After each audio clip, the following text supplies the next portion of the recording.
Hello students, welcome back to my channel again. So students, आज हम बात करने वाले हैं difference between profit and loss account and profit and loss appropriation account. आपने भाई फॉर्मेट तो देख लिया, PNL account, PNL appropriation account का आप मेकिंग कैसे करते हैं वो भी देख लिया आपने। ओके, अब दोनों में डिफरेंस क्या होता है? Okay, so let's start with the first point. So stage और preparation is the first point. Okay, किस स्टेज पे ये काम होता है, प्रिपेयर होता है? ओके, तो it is prepare after trading account. सबको पता है कि प्रॉफिट एंड लॉस अकाउंट किसके बाद बनता है? आपका ट्रेडिंग अकाउंट के बाद में। ओके, ट्रेडिंग अकाउंट हमें क्या देता है? ग्रॉस प्रॉफिट, और वो ग्रॉस प्रॉफिट को हम लोग प्रॉफिट एंड लॉस अकाउंट के अंदर ब्रॉट डाउन करके फिर आगे के एक्सपेंसेस और इनकम्स की एंट्री करते हैं and then we can find out our net profit and net loss. Okay, so जो भी आपका ट्रेडिंग अकाउंट डिस्क्लोज करेगा ग्रॉस प्रॉफिट, उससे हम क्या स्टार्ट करेंगे? Profit and loss account. Okay, now और आपका जो profit and loss appropriation account है वो कब बनता है? आपका प्रॉफिट एंड लॉस अकाउंट के जस्ट बाद में। Okay, and in the case of partnership firm only. Okay, sole proprietor में आपका पीएनएल एप्रोप्रिएशन नहीं बनता है because this account has main objective की डिस्ट्रीब्यूशन होता है प्रॉफिट्स का। किसके बीच में? पार्टनर्स के बीच में। Okay, so it starts with the net profit disclosed by profit and loss account. Okay, now second is objective. अब भाई इसका ऑब्जेक्टिव क्या होता है? तो obviously it is prepared to ascertain your net profit and net loss.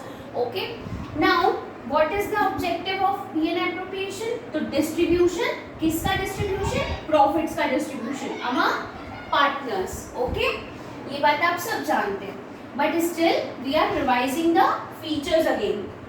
So now third point is opening and closing balance. अब भाई इस अकाउंट का ना तो कोई क्लोजिंग ना तो कोई ओपनिंग बैलेंस होता है। ओके, आप profit and loss account gross profit को ब्रॉट डाउन करके लाते हैं क्रेडिट अकाउंट से और अपना स्टार्ट कर देते हैं। इसका कोई ना तो ओपनिंग बैलेंस आपने लिखा ना तो कोई क्लोजिंग बैलेंस, बट यहाँ पे बेटा आपका ओपनिंग बैलेंस भी हो सकता है और क्लोजिंग बैलेंस भी हो सकता है पीएनएल एप्रोप्रिएशन में। Okay, now fourth point is charge और एप्रोप्रिएशन। अब फोर्थ पॉइंट में आपका क्या है कि देखिए, बड़े ध्यान से देखिएगा, ये जो आपके एक्सपेंसेस होते हैं ना, जो हम लोग डेबिट साइड में लिखते हैं प्रॉफिट एंड लॉस अकाउंट बनाते टाइम। ओके, तो ये किस में से चार्ज किए जाते हैं? प्रॉफिट्स के अगेंस्ट में चार्ज करते हैं। ओके, तो जितने भी आपके ग्रॉस प्रॉफिट्स आए हैं, ओके, और आप डेबिट में क्या करेंगे कि आपका पीएनएल अकाउंट में आपको यहाँ पे एक छोटा सा फॉर्मेट बना देती हूँ, पर्टिकुलर्स, और यहाँ पे रुपीज, यहाँ पे आपकी इनकम्स आएंगी और यहाँ पे आपके एक्सपेंसेस आएंगे। यहाँ पे आप लेकर आते हैं बाय ग्रॉस प्रॉफिट। ठीक है, मैं शॉर्ट में लिख रही हूँ। यहाँ पे आपके जितने भी एक्सपेंसेस आएंगे, यहाँ पे आपकी सारी इनकम्स आ जाएंगी। अब यहाँ का आप टोटल करेंगे, अगर आपका यहाँ का टोटल ज़्यादा है, ओके, और यहाँ के एक्सपेंसेस का टोटल आप करेंगे तो आपकी इनकम में से आपके सारे एक्सपेंसेस डिडक्ट हो जाएंगे, तो आपका क्या निकल जाता है? नेट प्रॉफिट निकल जाता है। ओके, तो ये सारे जो एक्सपेंसेस आप किससे चार्ज करें? अपने प्रॉफिट्स के अगेंस्ट में चार्ज करें। Okay, expenses debited to this account are charge against profits. Understood?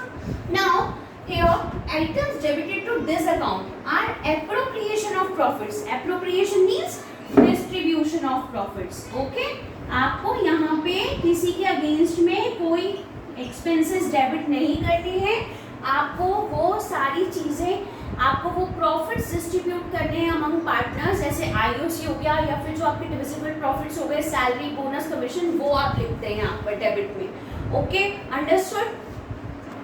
So now fifth point is partnership agreement. Okay, so this account is not prepared on the basis of partnership agreement. आप किसी partnership firm के लिए तो ये बना नहीं रहे, तो ऑब्वियसली किसी पार्टनरशिप एग्रीमेंट पे बेस्ड भी नहीं है। ओके, सो आपका यहाँ पर सिर्फ एक इंटरेस्ट और लोन एक ऐसा आइटम है जो कि आप पार्टनर्स को उसका इंटरेस्ट पे करते हैं उस लोन का, और लिखते कहाँ है? शो कहाँ करते हैं? आप प्रॉफिट एंड लॉस अकाउंट के डेबिट साइड में शो करेंगे। ओके, सो एक्सेप्ट, भाई एक ही एक्सेप्शन है, वो क्या है? Interest on loan from partners, जो पार्टनर अपनी फर्म को लोन देगा उस पे जो फर्म इंटरेस्ट देगी वो आप कहाँ शो करेंगे उस खर्चे को, P&L अकाउंट में। अंडरस्टूड। नाउ ये जो आपका profit and loss appropriation account है, यू नो वेरी वेल कि किसके बेसिस पे बनाया जाता है, पार्टनरशिप अग्रीमेंट पे। ओके, उसमें जो भी आप interest on capital, interest on drawing का रेट, जो भी आप पहले से डिसाइड करते हैं वो सब इसमें आप शो भी करते हैं, और शेयरिंग रेशियोज भी, profit sharing ratios. Okay, so it is account, this account is prepared on the basis of partnership agreement. Now next, last and most important point, okay, ध्यान से देखिएगा, मैचिंग प्रिंसिपल। ये matching principal होता क्या है, सबसे पहले हम ये देखते हैं। तो भाई जब आप किसी भी रेवेन्यू को एक्सपेंसेस के बीच में मैच करते हैं कि भाई आपकी इनकम कितनी हो रही है और आपके एक्सपेंसेस कितने हो रहे हैं, तभी तो आप एग्जैक्टली निकाल पाएंगे कि आपका प्रॉफिट कितना आप जनरेट कर पा रहे हो। ओके, सो ये जो मैचिंग प्रिंसिपल है ये यहाँ पर आपका फॉलो होगा। मीन्स आप अपने एक्सपेंसेस को अपने रेवेन्यू से मैच करेंगे, और अगर आपके एक्सपेंसेस ज़्यादा हो रहे हैं आपके रेवेन्यू से तो it means your firm is going in loss. Okay, और अगर आपके रेवेन्यू ज़्यादा है एक्सपेंसेस से तो obviously are getting net profit या profit. Okay, so this account is followed by matching principle. Understood. Now here we are not doing any means हम लोग कोई भी मैचिंग तो कर नहीं रहे किसी भी चीज़ की, ना तो रेवेन्यू की ना एक्सपेंसेस की। हम क्या कर रहे हैं, जो भी प्रॉफिट हमें प्रॉफिट एंड लॉस अकाउंट से मिला हम उसे डिस्ट्रीब्यूट कर रहे हैं। Okay, so matching principle is not at all followed by preparing this account. So बेटा ये आपके कुछ 6 पॉइंट्स हैं यहाँ पे जो आपको डिफरेंशिएट में बताने हैं। Okay, so this topic is very important, आपको ये बहुत अच्छे से क्लियर होना चाहिए। और अगर आपको कोई भी इश्यूज हैं, कोई प्रॉब्लम्स हैं, you can ask me the comment section and don't forget to share it with your friends. Thank you for watching.